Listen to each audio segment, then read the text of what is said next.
From our studio in our office at the corner of 8th and Walton in Bentonville, Arkansas, welcome to Saturday Morning Meeting. Brought to you in part by Dun & Bradstreet, Credibility Corp., the leading provider of credit and credibility solutions for businesses.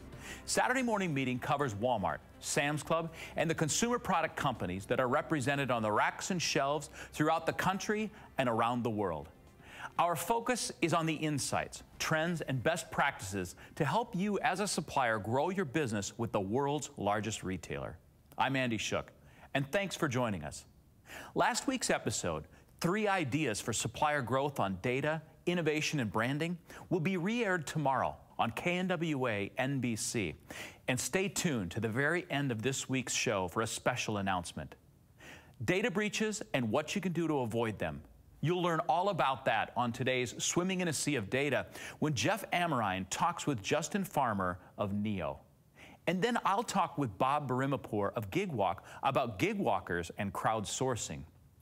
In the heart of business in Northwest Arkansas, Jeff Clapper speaks with Jody Dilday and James Beck about the Single Parent Scholarship Fund and Coca-Cola's sponsorship. But first, the headlines. Walmart recently hosted the 21st annual meeting for the investment community here in Northwest Arkansas, during which CEO Doug McMillon outlined the company's current strategies. Fortune.com reports that while McMillon acknowledged stagnant growth in the company's U.S. supercenters, he also noted that there is no excuse for not doing better. McMillon reiterated the company's commitment to focusing on smaller footprint stores, improving customer service, and expanding e-commerce offerings and capabilities. Amazon may not be the e-commerce low-price leader that it once was. Dallas Business Journal reports that both Walmart and Target have been undercutting some of Amazon's prices. The article notes that Amazon may be raising prices to pay for new projects, such as its Fire smartphone and the development of additional distribution centers. Atlanta is rapidly becoming an e-commerce hub, at least on the distribution end of things. The Atlanta Business Chronicle reports that Walmart recently broke ground on a massive 1.2 million square foot building in Union City, Georgia. While neither Walmart nor the building's contractors are speaking to the press at the moment, reports also state that there will be room for expansion later on. And this is the second major e-commerce building project to crop up in Atlanta in 2014. Amazon is likewise building a warehouse near the airport. Some e-commerce companies aren't content to remain online. CNBC reports that Amazon is opening its first physical store in Manhattan. CNBC reports that in addition to offering customers the opportunity to try out and purchase Amazon electronics such as Kindle devices or Amazon TV, the store will serve as a warehouse and pickup location for Amazon orders. Local customers can also order items online and receive them via same-day delivery. What can the retail industry do to prevent data breaches? And how can you, as a consumer, become aware of who is on the other end of your email thread? Jeff Amerine and Justin Farmer of Neo fill us in. Today I'm here with Justin Farmer, CEO of Neo. Neo is actually a cybersecurity company that has built the business through the ARC Challenge. Justin, welcome. Glad you're here. Thank you. What can you tell us about your background and just some of the context that will help us understand this area a little bit? Well, I've been doing the information security game for about 15 years now, started in high school, and it's a changing industry, and it's hard to keep up with things, sure. But ultimately what we need is something that is proactive, and that's really what Neo is all about. Yeah, there's not a more hot topic these days than cybersecurity with the breaches at Target and Home Depot, and it seems like there's a new company that's hit. Large companies either are getting hit or they don't know they've been hit, as I've been told. What do you have to say about how companies actually suffer from data breaches? How does it occur? Well, there's a couple ways that we see things happening. The first one is traditional. We think of a hacker in a dark room that's beating down the door of a firewall or a web server, anything that they have access to from the outside. Mm-hmm. And that's really the traditional hacker. Mm-hmm. Now we're seeing hacking groups, nation-sponsored hacking teams from China, North Korea, Russia, that are really focused on the end user now because they are the weakest link in a security chain. Any program that a company is going to put in play it needs to be highly concerned with the end user, and that's where we get phishing emails. That's where we get the malware sites that are automatically going to download something and create a backdoor on a computer. Sure. So that's really where the trend's going now, because that's the easiest way to attack. Is it primarily an economic motive, a mischief, or what do you think the main motivations are? You know, it's definitely economic. When we talk about the retail industry, it's definitely economic. Somebody's going to breach a Home Depot, a Target, a Dairy Queen, a Goodwill, and what they're looking for is the credit card data, their credit card numbers, the user, their actual name, maybe an address as well. They're going to get as much as they can of that transactional data, and they're going to turn around and sell it on the black market. And it's usually sold in bulk, not individual, you know, not one person, but thousands of credit cards. So it's like a whole underworld, yeah, in dealing in that sort of stuff. So what are some of the unique things about retail and CPG that we need to be concerned about when we think about data security? Yeah, so as a normal business, you're just focused on how to secure your data, but as a retailer, you're focused on your data and your consumers' data. It's kind of a two-sided security market that you're looking at there as a retailer. So that's the first cause of concern. The next one that we're really looking at is the fact that you have a lot of people involved, a lot of hands in that cookie jar of a transaction, the bank, the vendor that sold the product, the third party that you interact with every single day and might actually have constant access to your business systems. So there's a lot to be concerned with when you're talking about being a retailer and how to secure your data. Sure, sure, and it can obviously have consequences not just on the operation, on your customer, but also on internal employees. You know, I mean, it's definitely a consequential thing.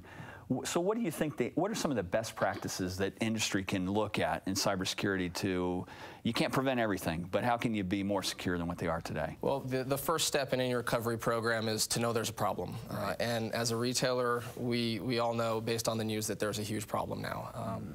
A lot of the same malware that took down Target and Home Depot is changed just a little bit and it's used somewhere else.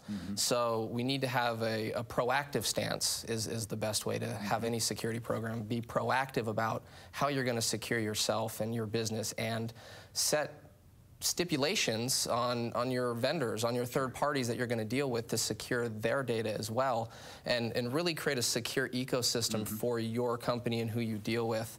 Another huge one that companies don't focus on enough is the employee. As I said earlier, employees are the weakest link in that security chain. Is that because of the whole aspect of social engineering and some of the attacks that can be made through that route? It's exactly why. When we look at a consumer, everybody trusts, and trust is just inherent, it's part of human nature, and social engineers know that. Right. And that's exactly why they prey on the individual. And regardless of the training you're going to go through as an employee of a company, you need to be aware of who you're talking to or who you're dealing with on the other end of the line or the email chain or anything of that So nature. That whole awareness aspect is really a big part of it, making sure the employees understand what a potential attack will look like. Yeah, awareness training is huge. Where do you think everything stands? I mean, if you were to look across the spectrum of retail and CPG, what's the state of the state, so to speak, in terms of how they're doing? So we, as the U.S., need to up our game.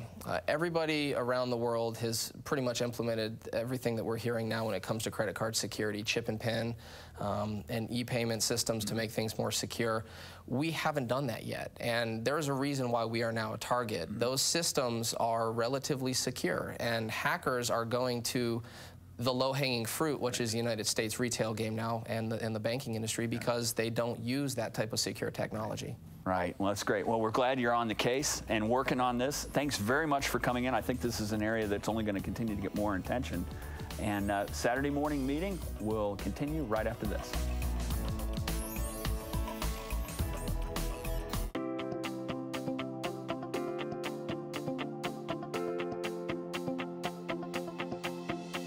This is a great place, steps away from the world's largest retailer.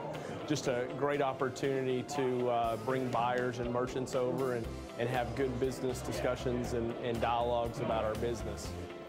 I think there was general shock and awe about the technology in the building, about the layout, how thoughtful we'd been in the rooms, the technology we'd put in rooms.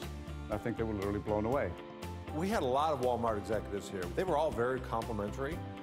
They are excited about the opportunity to actually leverage the place to work very collaboratively with suppliers and really try and figure out how to best take care of the customers in the store, and they saw this as a great tool to be able to do that. So we're starting to see a lot of activity in the joint business planning room areas, some in the digital wall areas. For example, last week, this place was 100% full. It's starting to get used the way it was intended to be used.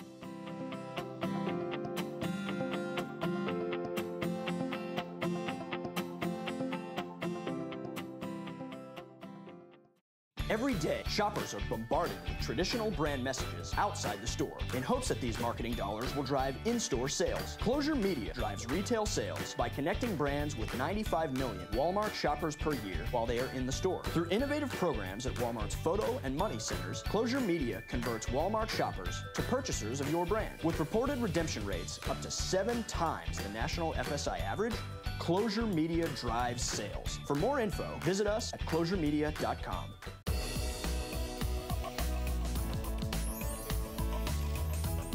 I'm here with Bob Bahramipour of Gigwalk to discuss Gigwalk's newest innovation. Welcome, Bob. And thank you for having me. Great. So great to have you here. First, tell us a little bit about Gigwalk. What is it that you and your company do? Sure. We call Gigwalk, we call it a local visibility platform. And what that means is that we help suppliers and brands get local visibility into stores. So one of the biggest challenges anyone has in terms of store execution is being able to see into a store. That was 4,000 stores. That's it's almost impossible for suppliers to do that. That's absolutely right. So is my display up? Is my price right? What's the OSA situation? So we provide a series of technologies that gives suppliers a way to see into a store so they can act on it, prioritize it, and so forth. Okay, great. So with your experience, and you've been doing Gigwalk for how long? Boy, I've been with Gigwalk for 3 years. The company's about 4 years old. About 4 years old. So a lot of changes, a lot of trends, a lot of things happening within the industry right now. Can you share some of the things you're seeing? Absolutely, absolutely. So one of the things we're beginning to see, and now that, like, for example, here in Northwest Arkansas, where Walmart is such a behemoth, and at some level you'd look at Walmart and say, you know, those guys have nothing to worry about. But in fact, Walmart, I think, senses the winds of disruption and innovation. So in the Bay Area where I'm from, in Silicon Valley, Walmart's probably invested over $1 billion in Walmart Labs. And what they're figuring out is buying companies. I mean, we've announced that many times in our headlines about new companies that they're purchasing. That's right. And the people that they're purchasing. Absolutely. But I think Walmart Labs' mission is to actually undo Walmart. Because undo Walmart. That's right, because if they don't undo themselves, someone else will undo them. And I think deep down inside, I'm guessing, I don't sit in the boardroom, but I think that's the underlying mission. And I think the fact that the biggest player in the space is figuring out how to undo itself suggests that over the horizon, there's some very disruptive things that are coming that we need to be prepared for. Well, the suppliers need to be prepared for this as well, don't they? That's I mean, if they're not listening to these things, if they're not kind of actively keeping an eye on it, eventually Walmart's going to change, and they're going to be behind it. That's right, that's right. I think there's two major trends. Number one is the underlying supply chain is changing. So today we have massive supercenters where everything gets shipped to a DC and then sent to the store. Right. And we're beginning to see the emergence of micro supply chains. So for example, Google Express. I can use my iPhone and summon a product to my door. Uber launched the Uber Corner Store that basically creates a corner store anywhere I want it to be. So suddenly products come to me, I can summon them with a very simple user interface. Walmart's done this a little bit as well with their, you know, the pickup and delivery. Right? That's right. That's right, and I think that you're going to see a lot more of that. I think that has, just like e-commerce shook the foundations of Best Buy, this kind of on-demand retail is going to shake the foundations of every kind of commerce, every kind of retail, all the way from what you would think of as hard goods down to how I buy yogurt and milk. So Gigwalk has developed a new innovation. It's something new that you guys have come out with. Just share a little bit about that. What's the name of it? That's right. So I'll tell you a little bit about the couple of things we do at Gigwalk. Okay. So our history actually started in crowdsourcing. So one of the ways we get local visibility, in-store visibility for suppliers, is that we have a network of about 650,000 people. These are just people out in the world who have the Gigwalk app, who can use the Gigwalk mobile app on their smartphone to go and make observations on behalf of any supplier. Okay. So they act kind of like human sensors. Sure. And they can tell you, look at a shelf and take a photo of it. Take a photo of it. Is it in stock? Is it on the shelf? That's right. Is there a display up, a sidekick, a PDQ tray? That's right. And we're going to have by the end of the year, we may have almost 1 million Gigwalkers. That means 1 million eyes. That means if I want to look into 4,000 stores, I can see it in just hours, right? Wow. And that's pretty powerful, so I can make decisions on that. So that's where we started life. That's one of the ways we were getting local visibility for for our supplier customers, and we're just about launching and announcing what we call Gigwalk Enterprise. So we have Gigwalk Crowdsourcing, and then we have Gigwalk Enterprise. And what Gigwalk Enterprise lets you do is turn any team that you have, your own teams, into Gigwalkers. So you may have 100 people. So explain that to me. Yeah. So a company like a ConAgra, a big CPG company, they can turn their own people into Gigwalkers? That's right. So you may have 100 people in the field, 1,000 people in the field. They could be your salespeople. They could be district managers. And they're naturally in stores at any point in the day, in the week. And now we give them a simple tool. It's the same. It's a similar version of the Gigwalk app you can give to your own teams. And now they can make observations. So they can look at that shelf. And you can have them send back information. And you can combine that information with, let's say, crowdsourcing data. And so if I'm looking at a SKU or a store, I can now get multiple vectors of data, observations into what's happening in that store. Well, that's something new, isn't it? It is brand new. Yeah, and that's bringing everything together. That's right. Yeah. And then we're the first ones that are combining crowdsourced data with field team observations. And our vision is to continuously add more feeds of data. And I know we've talked about this before, but even non-human data from sensors. Non-human data, such as? So increasingly in stores, you see cameras, sensors, et cetera, that tell you about what's happening, who's in the store, and so forth. And over time, the Gigwalk Enterprise platform is going to include data connectors that bring in all kinds of data from your own teams, from crowdsourced folks, the Gigwalkers as we call them, as well as from other feeds of data that may be coming from the store, from partners, et cetera. Wow. So for suppliers, what does this mean for a supplier? Yeah. So the way we talk to a supplier about this is we say, we can help a supplier get what we call the story of the store, okay? Every location has a story. I think of it like a Facebook feed for your store. You can tap into that feed and see a sequence of events that's happened in the store. And what that lets a supplier do is act and execute intelligently, because at the end of the day, this is about moving things in the world, right? That means you have limited resources and limited time. So if we can help you go to where, the location that needs the most help, and you can only know that when you see the full story, then you just execute more intelligently, and you also use your resources more intelligently, which means better profits, better execution, better growth, all kinds of things. This is great, Bob. This is great information for suppliers needing to be looking out to the future to see what's happening. Thank you so much for coming in today. Absolutely. We really appreciate it. Good to be here. Thanks. We'll be right back. Bentonville Plaza, across the street from the Walmart home office. The best office location offers proximity and services like no other business complex in the area. Call 479-200-1112 today. K-Stack, the leader in collaborative retail consolidation programs, offers the supply chain expertise necessary to navigate the challenges of selling products to the world's largest retailers. K-Stack provides customers with a customizable, scalable, environmentally sustainable supply chain with the same advanced technology typically used by larger rivals. By leveling the playing field, K-Stack lowers distribution costs and increases overall margins. K-Stack, retail logistics is what we do. What else can you do to make sure your products make it to the shelf? Suppliers know that product flow is critical to having products on the shelf. That's why OSA is a key focus for Walmart and its suppliers. The 8th and Walton OSA course, presented in partnership with Crossmark, explains the importance of inventory levels and correct labeling, and teaches you how to use the tools that measure and improve OSA. Become a smarter supplier. Contact 8th and Walton today. Join us now for a heartwarming story of a local partnership between a supplier and a nonprofit. With me today are Jody Dilday of the Single Parent Scholarship Fund of Northwest Arkansas and James Beck of Coca-Cola. We're here today to talk about how a supplier can get involved in the local community in a meaningful way. Thank you for being here. Thanks for having us. Yeah. So, Jody, if you wouldn't mind, kind of share with us what the Single Parent Scholarship Fund is about and its mission, kind of why this matters. Single Parent Scholarship Fund of Northwest Arkansas is a community-supported effort. We help low-income single moms and dads with the direct financial assistance to go back to school. It's really important because they go on to complete an education and are able to provide for their families, but at the same time, they're setting a great example for their children. That's great. And what would these parents do if your organization didn't exist? Well, I hate to even think about that, honestly. Understandable. But honestly, we're a great resource, and if they if we didn't exist, I don't know if the single moms and dads that we've helped would be able to go to school at all. So they might continue to just struggle to get by and never lift their family out of poverty. Yeah, that's an understandable but tough situation. Do you have someone you've worked with recently that would kind of help put a story to what you're all up to?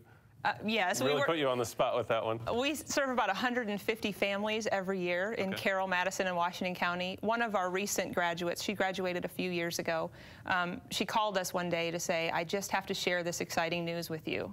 Because you invested in me, my daughter just received a $40,000 a year academic scholarship to go to the college of her dreams. Wow. And so because education was valued in their home and because this young girl saw her mom working so hard, she put herself to work as well and hit the books and studied very hard and was able to make that possible for herself. That's great. Yeah, and role modeling with parents especially is just, it's amazing. We have young kids and I just see them picking up things sometimes that I wish they wouldn't, but everything, right? So that's a great story. In fact, our office manager, a woman named Christy Hendricks, she's a rock star and she is a former recipient of one of your scholarships. Her life really just a night and day difference between where she had been and where she is today. So I've seen firsthand the product of what you're doing, and it's great. Yeah, thank you. It's very rewarding. James, can you tell us a little bit about how Coca-Cola got involved with Single Parent Scholarship Fund of Northwest Arkansas? Absolutely. So, I mean, we're a global company. We operate in 207 countries. We've heard of it. But being local is very important for us. And so, literally, it had to have been in 2005. I think, you know, one of our associates got us involved. We started with just a cash donation.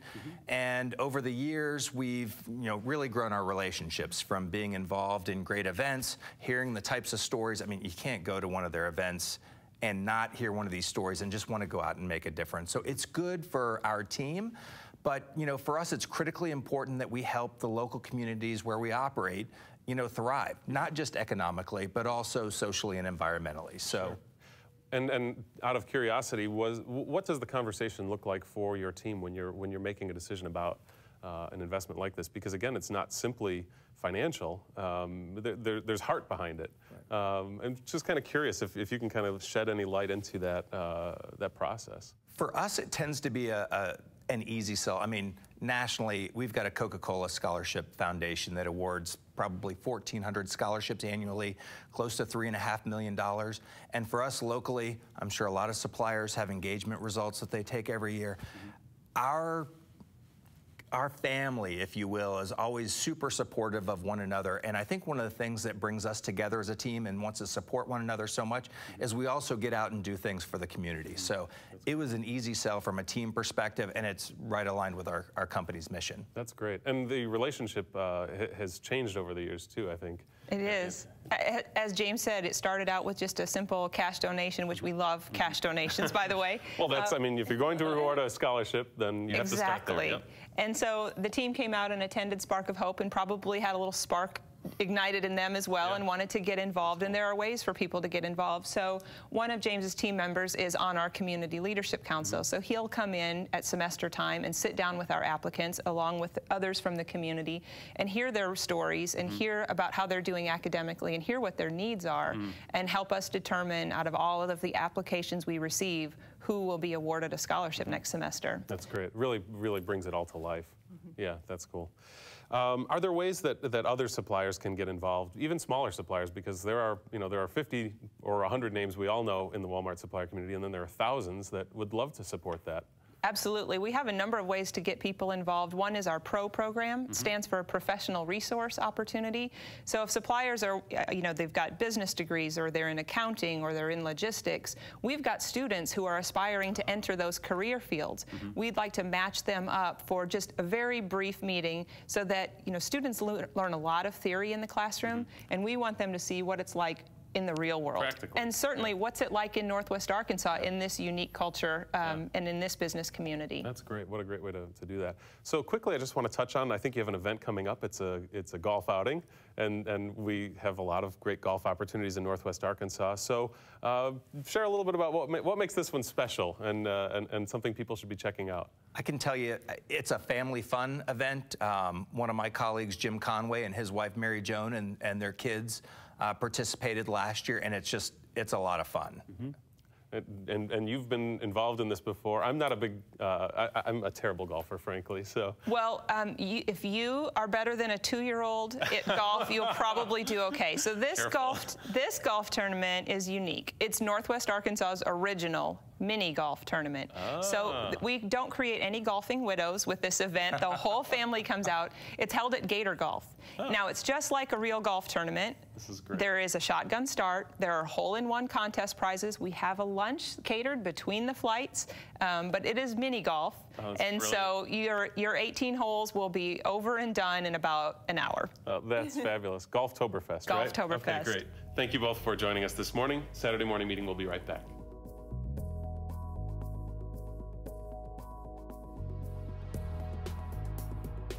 Today I'm here with Landon Nobles of Kendal King for Retail Insights. Welcome, Landon. Thank you for having me. Across the retail landscape, there are ad agencies and then there are manufacturers. What does it mean to be a hybrid? Yeah, really, Kendal King Group's a solution provider. So the solutions that we're innovating and designing are somewhere in between what we like to say an ad agency and a manufacturer solution, meaning a manufacturer might design a solution that complements their manufacturing capabilities. Okay. An ad agency may design a solution that isn't necessarily executable throughout the manufacturing process or certainly in store from an operational standpoint. Gotcha. So velocity is a frequently used term in the retail environment. Talk about what it means for suppliers and how it translates into sales.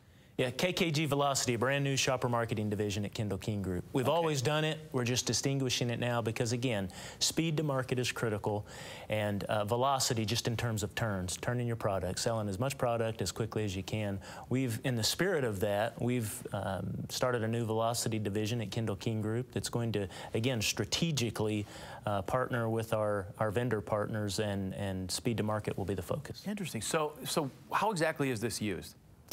It's a shopper marketing focus, and we'll apply it to every program that we work on, right? Whether it's whether in the end result is a manufactured display or if it's just a strategic shopper marketing campaign, we will start with velocity and apply that intellect to it. Well, give me an example of a solution, maybe something that you're working on right now out in the marketplace. Yeah, a great solution for us recently, a large holiday RFP, which is a request for proposal, came out from a large retailer and many vendor partners for a holiday campaign. Kendal King Group, again, reviewed the information, and versus giving them the spec that they asked for, we really created a sustainable solution. Sustainable in terms of green, thousands of man-hours reduced through the process. It's an executable solution. Well, an executable is important, isn't it? Executable is very important. If you design a solution that just doesn't work in the end from an operational standpoint, you know, you've wasted your time, and Kendal King Group prides themselves on, again, creating an executable solution. Well, thank you so much for coming in today, Landon. Thanks a lot. Kendal King Group. Bentonville Commerce, less than 1 mile from the Walmart home office. You'll love the convenience, amenities, and customized options Bentonville Commerce offers. For more information or a tour, call 479-200-1112 today. Our thanks to all of today's guests. In the upcoming weeks, we're bringing you a brand new feature on the leading women in retail. It's called Retail Her, and it's all about insights, advice, and inspiration for women in the Walmart retail community. And next week is our Omni-Channel special. Omni-Channel is one of retail's favorite buzzwords, but no two people have the same definition. Our impressive panel of retail service providers and suppliers covers the 4 pillars for survival in the omni-channel market and give you actionable steps to apply to your business. Do not miss this show. And here's our big news. Saturday morning meeting will now have 2 airings. Our regular time of Saturday evening at 6:30 p.m. and now Sunday mornings at 5 a.m. always on KNWA NBC. As always, we appreciate your taking the time to join us. If you have questions or comments, we'd love to hear from you. I'm Andy Shook, and from all of us at Saturday Morning Meeting, thanks for watching. Our guests enjoy staying at 21C Museum Hotel and hosting dinners, meetings, and product launches there.